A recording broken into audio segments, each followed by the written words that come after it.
කියන එක කවදා කොයි වෙලාවෙ කාට උදා වේද කියලා කාටවත්ම කියන්න බෑ. ඔව්.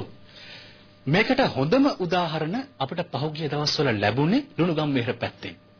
උපන්දා ඉඳන් එදා වේල කන්න නැතුව හිටපු මිනිස්සු කතරගම ලුණුගම්වෙහෙර පාරේ තිබිලා දවසට දෙකට වාසනාව අහුල ගත්තා. රැයෙන් දෙකින් ඒ අය ලක්ෂපතියෝ වුණා. කෝටිපතියෝ වුණා.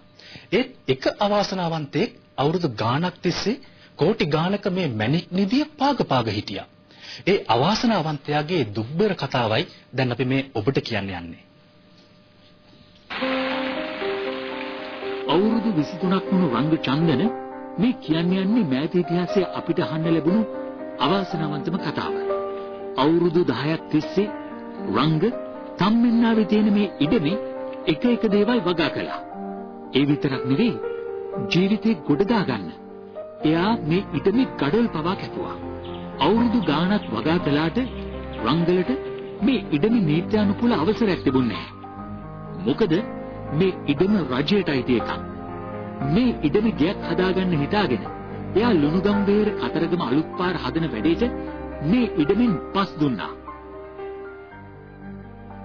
ටිඩෝසර වලින් ටිපරලින් විතර පස් ඇද්දක් වැවගාව. එතෙන්ට මං ගිහලා මහත්තයාගේ දෙන් පස් තියෙනවා. ඇවිල්ලා කපා ගන්න. මම කීයක් වෙන්න දෙනවද කියලා මං කිව්වා ලොරියකට රුපියල් 100ක් වෙන්න දෙන්න කියලා. කීප් තුනේ ලොරියක රුපියල් 50ක් වෙන්න මං දෙන්නම් කිව්වා. අපේ මාස දෙකක් තුනක් තිස්සේ කැපුවා සර්.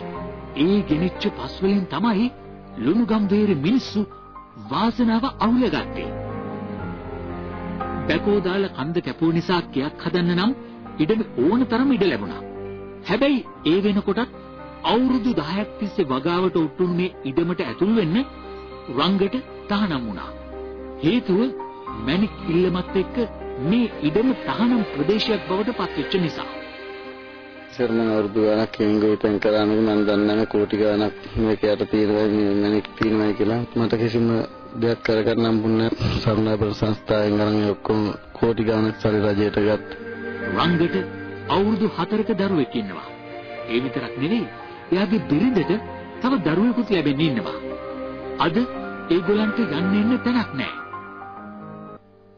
දැන් මේ මහත්තයාගේ මහගෙදර ඉන්නවා සහෝදරයෝ 5 දෙනෙක්. ওই 5 දෙනෙක් එක්ක තමයි ඉන්නේ. ගෙදරත් එච්චර ලොකු නෑ, ඉඩකුත් නෑ. හිසට සෙවණක් නැතුව රංග පාරට වැටුනේ නිකන් ඉඩමක ඉඳලා නෙවෙයි. එතෙක් මෙතෙක් ලංකාවෙන් හමු වෙච්ච වැඩිම වටිනාකමක් තියෙන නිල්මැණික් නිදිය තියෙන ඉඩමේ ඉඳලයි. ඒ ඉඩම වෙන්දේසි උනේ රුපියල් කෝටි 27කට. අවුරුදු ගාණක් නිල්මැණික් නිදිය උඩ ඇවිත් රංග S2 කඳුළු පුරවගෙන අන්තිමට මෙන්න මෙහෙම ඉල්ලීමක් කළා. මුගම මිනිස්සු මගේ ඉඩමෙන් පැනලා මැණික්කේම ඔක්කොම හොලගත්ත. ඉතින් මට කිසිම දෙයක් නැහැ. මට දැන් පා වෙලා ඔළුව අවුල්ලලා පිස්සු වෙනවා වගේ. අන්තිමට සර් අපිට වගා කරන්න ඉඩනුත් නැතු වුණා, අපිට මැණිකුත් නැතු වුණා. මම කියන්නේ මට සාධාරණයක් කරන්නයි කියලා තමයි.